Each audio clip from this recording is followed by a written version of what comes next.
sont pas considérés comme une publicité ou une propagande au sens du présent chapitre les contenus, images, représentations, descriptions, commentaires ou références relatifs à une région de production, à une toponyme, à une référence ou à une indication géographique, à un terroir, à un itinéraire, à une zone de production, au savoir-faire, à l'histoire ou au patrimoine culturel, gastronomique ou paysager lié à une boisson alcoolique disposant d'une identification de la qualité ou de l'origine, ou protégé au titre de l'article L. 665-6 du Code rural de la pêche maritime.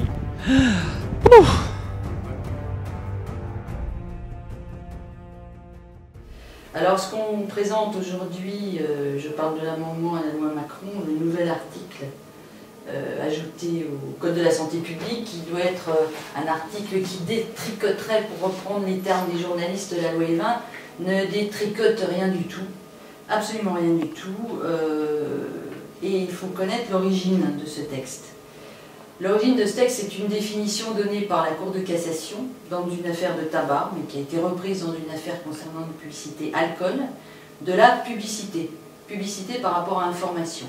Et en fait, la définition qui en a été donnée est calquée sur la définition de l'information, puisque on nous a dit qu'était une publicité en faveur d'une boisson alcoolique, tout contenu, tout acte, qui évoque ou qui parle d'une boisson alcoolique, quelle qu'en soit la finalité.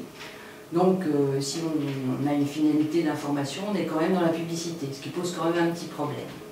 Donc, Vin et Société s'était ému de la situation et on a essayé de faire passer un premier amendement qui définissait ce qu'était la publicité, mais on s'est fait refuser cet amendement au profit du texte actuel qui provient du gouvernement.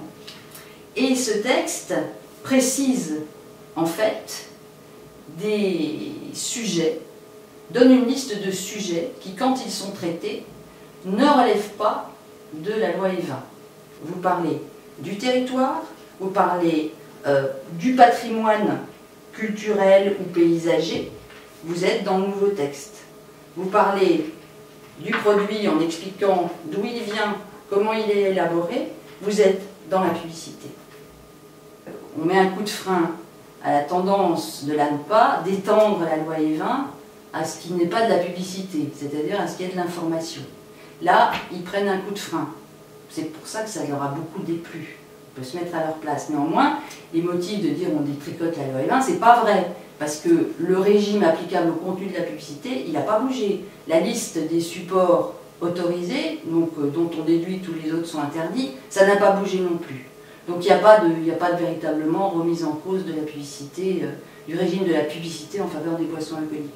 On dit simplement que quand on parle d'autre chose que des boissons, mais de sujets qui ont une relation avec une boisson alcoolique, on n'est pas forcément dans le cadre d'une publicité en faveur de la dite boisson. C'est ce que dit ce texte en précisant les sujets qui sont liés à une boisson alcoolique et qui peuvent échapper, si on prend des précautions qu'on vient de donner, au régime de la loi Evin.